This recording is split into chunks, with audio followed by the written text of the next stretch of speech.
Chapter 10. The Lobster Quadrille. The Mock Turtle sighed deeply and drew the back of one flapper across his eyes. He looked at Alice and tried to speak, but for a minute or two sobs choked his voice. "Same as if he had a bone in his throat," said the Gryphon, and it set to work shaking him and punching him in the back. At last the Mock Turtle recovered his voice, and, with tears running down his cheeks, he went on again. "You may not have lived much under the sea." "I haven't," said Alice.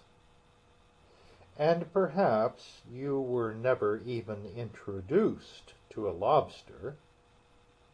Alice began to say, "I once tasted," but checked herself hastily and said, "No, never." "So you can have no idea what a delightful thing a lobster quadrille is." "No, indeed," said Alice. "What sort of a dance is it?" "Why," said the Gryphon, "you first form into a line along the seashore." "Two lines!" cried the Mock Turtle. "Seals, turtles, salmon, and so on.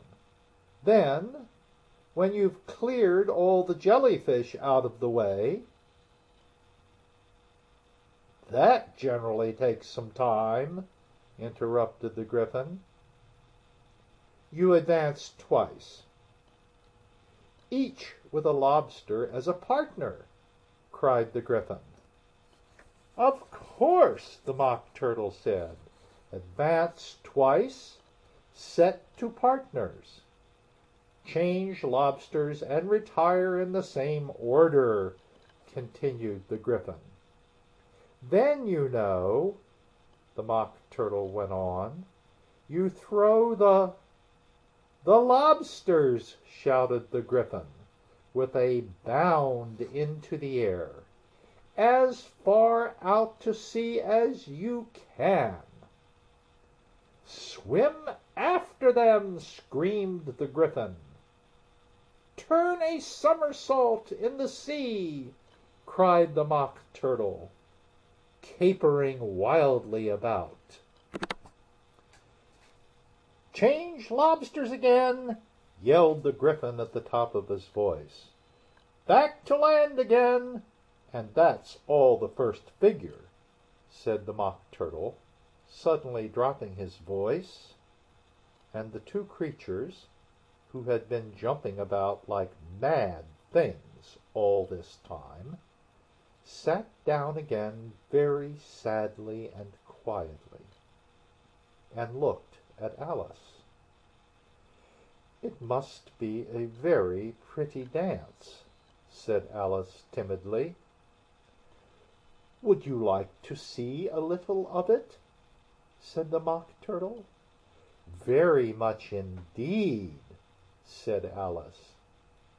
"Come, let's try the first figure," said the Mock Turtle to the Gryphon. "We can do without lobsters, you know. Which shall sing?" "Oh, you sing," said the Gryphon. "I've forgotten the words." So they began solemnly dancing around and round Alice, every now and then treading on her toes when they passed too close, and waving their forepaws to mark the time, while the Mock Turtle sang this, very slowly and sadly. "Will you walk a little faster?" said a whiting to a snail. "There's a porpoise close behind us, and he's treading on my tail." See how eagerly the lobsters and the turtles all advance. They are waiting on the shingle. Will you come and join the dance? Will you, won't you, will you, won't you, will you join the dance? Will you, won't you, will you, won't you join the dance? You can really have no notion how delightful it will be when they take us up and throw us, with the lobsters, out to sea. But the snail replied, too far, and gave a look askance. Said he thanked the whiting kindly, but he would not join the dance. Would not, could not, would not, could not, would not join the dance. Would not, could not, would not, could not join the dance. What matters it how far we go? His scaly friend replied. There is another shore, you know, upon the other side. The further off from England, the nearer is to France. Then turn not pale, beloved snail, but come and join the dance. Will you, won't you, will you, won't you, will you join the dance? Will you, won't you, will you, won't you join the dance? Thank you. It's a very interesting dance to watch, said Alice, feeling very glad that it was over at last. And I do so like that curious song about the whiting. Oh, as to the whiting, said the Mock Turtle, you've seen them, of course. Yes, said Alice, I've often seen them at She checked herself hastily. I don't know where Din may be, said the Mock Turtle, but if you've seen them so often, of course you know what they're like. I believe so, Alice replied thoughtfully. They have their tails in their mouths, and they're all over crumbs. You're wrong about the crumbs, said the Mock Turtle. Crumbs would all wash off in the sea. But they have their tails in their mouths, and the reason is... Here the Mock Turtle yawned and shut his eyes. Tell her about the reason and all that, he said to the Gryphon. The reason is, said the Gryphon, that they would go with the lobsters to the dance. So they got thrown out to sea. So they had to fall a long way. So they got their tails fast in their mouths. So they couldn't get them out again. That's all. Thank you, said Alice. It's very interesting. I never knew so much about a whiting before. I can tell you more than that, if you like, said the Gryphon. Do you know why it's called a whiting? I never thought about it, said Alice. Why? It does the boots and shoes, the Gryphon replied very solemnly. Alice was thoroughly puzzled. Does the boots and shoes? She repeated in a wondering tone. Why, what are your shoes done with? Said the Gryphon. I mean, what makes them so shiny? Alice looked down at them and considered a little before she gave her answer. "They're done with blacking, I believe. Boots and shoes under the sea," the Gryphon went on in a deep voice, "are done with whiting. Now you know." "And what are they made of?" Alice asked in a tone of great curiosity. "Soles and eels, of course," the Gryphon replied rather impatiently. "Any shrimp could have told you that." "If I'd been the whiting," said Alice, whose thoughts were still running on the song, "I'd have said to the porpoise, 'Keep back, please. We don't want you with us.'" "They were obliged to have him with them," the Mock Turtle said. "No wise fish would go anywhere without a porpoise." "Wouldn't it really?" said Alice in a tone of great surprise. "Of course not," said the Mock Turtle. "Why, if a fish came to me and told me he was going on a journey, I would say, 'With what porpoise?'" "Don't you mean purpose?" said Alice. "I mean what I say," the Mock Turtle replied in an offended tone. And the Gryphon added, "Come, let's hear some of your adventures." "I could tell you my adventures beginning from this morning," said Alice a little timidly, "but it's no use going back to yesterday, because I was a different person then." "Explain all that?" said the Mock Turtle. "No, no, the adventures first," said the Gryphon in an impatient tone. "Explanations take such a dreadful time." So Alice began telling them her adventures from the time when she first saw the white rabbit. She was a little nervous about it just at first.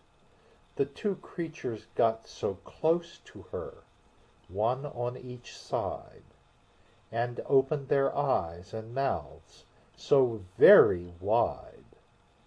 But she gained courage as she went on. Her listeners were perfectly quiet till she got to the part about her repeating, "You are old, Father William," to the caterpillar, and the words all coming different, and then the Mock Turtle drew a long breath and said, "That's very curious." "It's all about as curious as it can be," said the Gryphon. "It all came different," the Mock Turtle repeated thoughtfully. "I should like to hear her try and repeat something now. Tell her to begin." He looked at the Gryphon as if he thought it had some kind of authority over Alice. "Stand up and repeat. 'Tis the voice of the sluggard," said the Gryphon. "How the creatures order one about, and make one repeat lessons," thought Alice. "I might as well be at school at once." However, she got up and began to repeat it. But her head was so full of the Lobster Quadrille that she hardly knew what she was saying, and the words came very queer indeed. "'Tis the voice of the lobster," I heard him declare. "You have baked me too brown. I must sugar my hair." As a duck with its eyelids, so he with his nose trims his belt and his buttons, and turns out his toes. When the sands are all dry, he is gay as a lark, and will talk in contemptuous tones of the shark. But when the tide rises and sharks are around, his voice has a timid and tremulous sound. "That's different from what I used to say when I was a child," said the Gryphon. "Well, I never heard it before," said the Mock Turtle, "but it sounds uncommon nonsense." Alice said nothing. She had sat down with her face in her hands, wondering if anything would ever happen in a natural way again. "I should like to have it explained," said the Mock Turtle. "She can't explain it," said the Gryphon hastily. "Go on with the next verse." "But about his toes," the Mock Turtle persisted. "How could he turn them out with his nose, you know?" "It's the first position in dancing," Alice said, but was dreadfully puzzled by the whole thing, and longed to change the subject. "Go on with the next verse," the Gryphon repeated impatiently. "It begins, 'I passed by his garden.'" Alice did not dare to disobey, though she felt sure it would all come wrong, and she went on in a trembling voice. "I passed by his garden and marked with one eye how the owl and the panther were sharing a pie. The panther took pie crust and gravy and meat, while the owl had the dish as its share of the treat. When the pie was all finished, the owl, as a boon, was kindly permitted to pocket the spoon, while the panther received knife and fork with a growl, and concluded the banquet." "What is the use of repeating all that stuff," the Mock Turtle interrupted, "if you don't explain it as you go on? It's by far the most confusing thing I ever heard." "Yes, I think you'd better leave off," said the Gryphon, and Alice was only too glad to do so. "Shall we try another figure of the Lobster Quadrille?" the Gryphon went on. "Or would you like the Mock Turtle to sing you a song?" "Oh, a song, please, if the Mock Turtle would be so kind," Alice replied, so eagerly that the Gryphon said in a rather offended tone, no accounting for tastes. Sing her turtle soup, will you, old fellow?" The Mock Turtle sighed deeply, and began, in a voice sometimes choked with sobs, to sing this: "Beautiful soup, so rich and green, waiting in a hot tureen. Who for such dainties would not stoop? Soup of the evening, beautiful soup. Soup of the evening, beautiful soup. Beautiful soup." beautiful soup, soup of the evening, beautiful, beautiful soup, beautiful soup. Who cares for fish, game, or any other dish?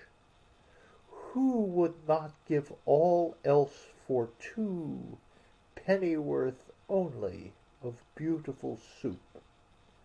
Pennyworth only of beautiful soup.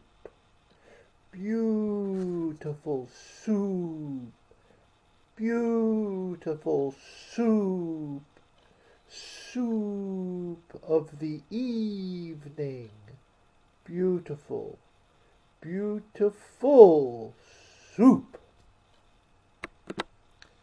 Chorus again, cried the Gryphon, and the Mock Turtle had just begun to repeat it, when a cry of "The trial's beginning" was heard in the distance. "Come on," cried the Gryphon, and, taking Alice by the hand, it hurried off, without waiting for the end of the song. "What trial is it?" Alice panted as she ran.